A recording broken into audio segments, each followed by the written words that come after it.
Okay, let me tell you something. This here was originally supposed to be a little place. It was going to be a little place to get away. All you got, it was going to be a little office, got a little piece of couch, and all that. All this stuff right here, this bed was not here. So, you know how you get away to try to plan what you want to do. So we were doing construction work in our house. It was on the second floor. We were doing construction work. And the reason why we were doing the construction work is not because we were cheap, because you couldn't get nobody. You had somebody come up here and they say, oh, well, could you put the toilet down? Da, da, da, da, da. Somebody gonna come, you go buy the toilet, you know this, you know, you got knowledge and stuff.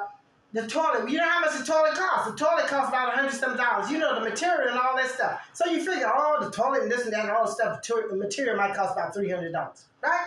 That's it. And that's even way overboard. $300. You get somebody who gonna come up there and they say they gonna fix the daggone toilet for you and they gonna charge you like $6,000. You know, that's some crazy crap. So here, this is what it is. So you fail, right? And Yes. both of us, you fail, and what happened? I fell and I had to climb up the basement stairs and I got to the phone. Up the basement. And when I got to the phone on the first floor, I called you and said I hurt myself. Okay, so what did I do? I took you in the car, dragged you. You dragged something out of it. You had to actually lift me up off the ground. Mm-hmm. I weigh about as much as you do. Mm-hmm. And you had to put me into the walker that you already had. You had a walker. I don't know why we had a Yeah, walker. we had to walk because I fell because of the damn Right. YMCA. But anyway, that's another story. So anyway, I took you there, and I, in my feelings, saying like, I don't think it's fractured. I really don't think. I think They said it was broke.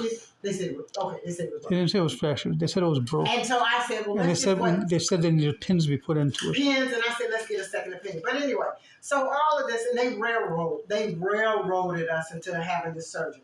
And so I stood up and I said, well, you know what? Don't put him to sleep. Give him a local, right?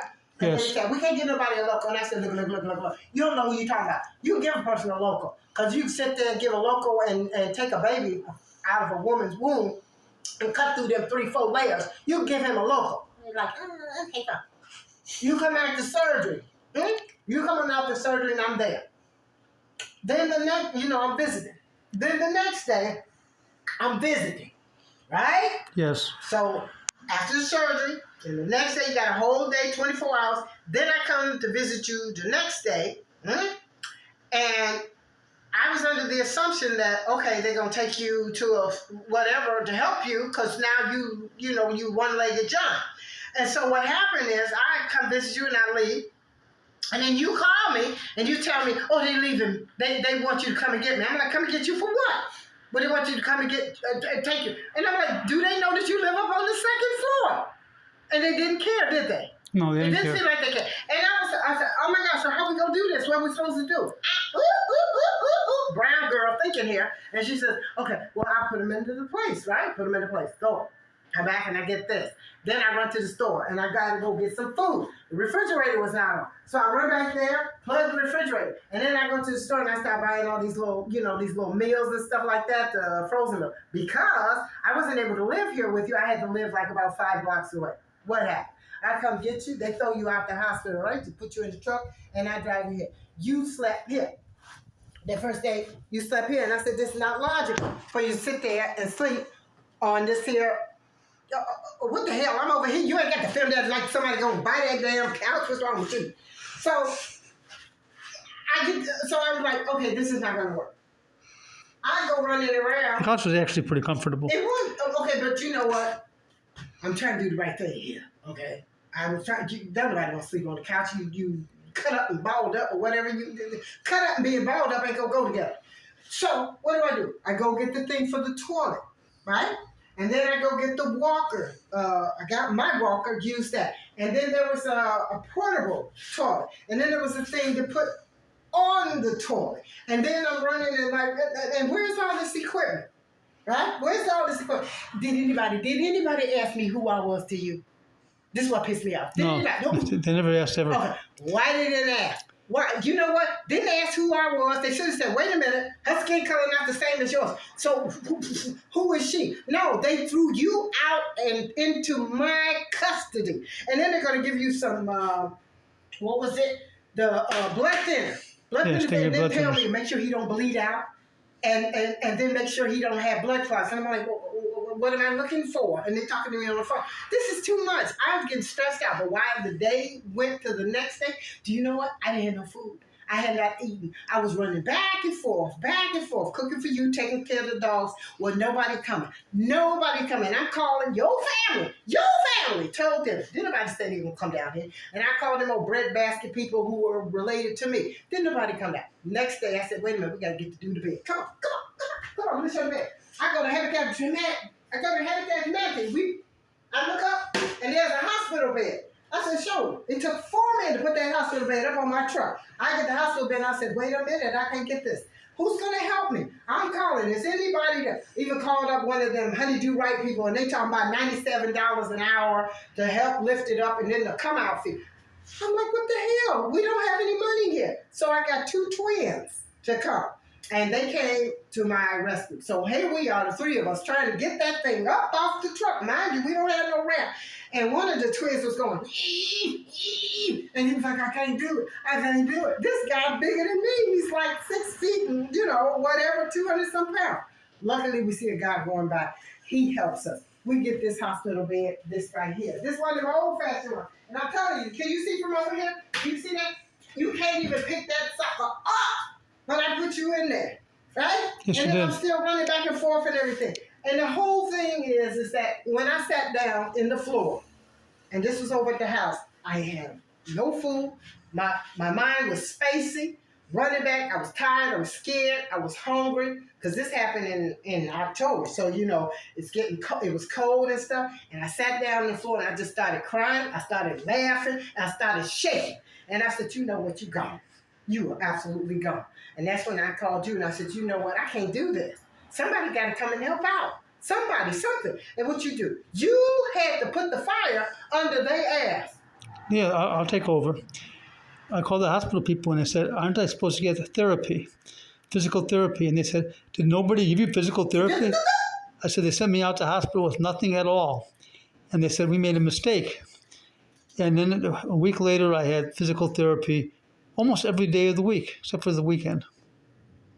But you had to put fire under their ass. And I look at it like this. I'm going to tell you something. It's not a thing of race or whatever. These people don't care. They don't care. Your skin white, my skin brown. They don't care. They don't give a rat's ass at all.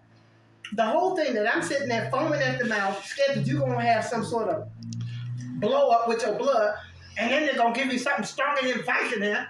And what the hell? And I'm like, okay, is he going to be a drug addict or something? What are we going to do? When we get past this, then you're going to be a drug addict. You're going to be making lines of coke or something like that. This was like ridiculous. And I felt really that for all the people, the ones that you call celebrities, they know nothing about this life, about what we have to go through. And I hear that this one guy was talking about, I don't understand why people are in tents and they don't do nothing for themselves and they just get up and wake up and that's it and they don't have no plan. You know what? It's the disgust, it's the disappointment. You try. And you can look at some people, and they're homeless, and you can see in their faces that they're still there. Do you understand what I'm saying? Yes. And sometimes you can look and they're very troubled. And I know that probably the reason why you put fire under the ass of the damn hospital is because when I showed up, you saw I was gone. All That this was like, might be the case. It's like, oh, hell now I got to step here and you got this Now, woman. She I will let you know right now, if they hadn't given me the physical therapy, I probably would have not been up and walking on my own a month later. Mm-hmm. But 1 month later, I was able to walk on my own, and 2 months later, I was able to run, and the doctor even told me I could cross-country ski. You feel good about yourself, huh? Well, that's because I had to go make those people do their job, You don't do no and they job. did their job. They put the damn beige socks on your legs and what? They did physical therapy. They taught me all the different exercises. They came every day. Leg lifts and stuff like that. Yeah. Well, we got the physical therapy going. That was supposed to be a part of it. But they should not have put all of that on me. They should put nothing on you. They should have actually, first off, found out who you were to me. Then they should have found out what kind of living conditions we had. They didn't give it that. And then when they found out what kind of living conditions we had, they should have figured out how to make it so it would work. Did they ever ask you what floor did you live on? No. No. And I told them that I had stairs. Wait a minute. Did And- they ever ask you who I was? No. No, I could have been a serial killer. And I told them I had stairs to go up. And you know what they did? What's that? They brought somebody in to show me how to walk upstairs. Oh. And I said, this is not going to work. Really? Yes. How many stairs were you supposed to walk up with this? I told them it was a whole staircase, and they gave me one stair to walk up. I said, you told me to get over a curb. Is that what you told me to do? Get over a curb. And then what do? To pick every step as a curb? They sent me home. If they kept me for 3 nights, That's it. If they kept you for 3 nights, you would have been eligible to go to a nursing rehab, right? and get skilled care. There you go. See there? Okay. Yes, people All right, so the fact of the matter is, trying to be slick. paid people showed up when we put the fire under their butt. But other than that, it was you and me, and ain't nobody coming. Nobody coming at all.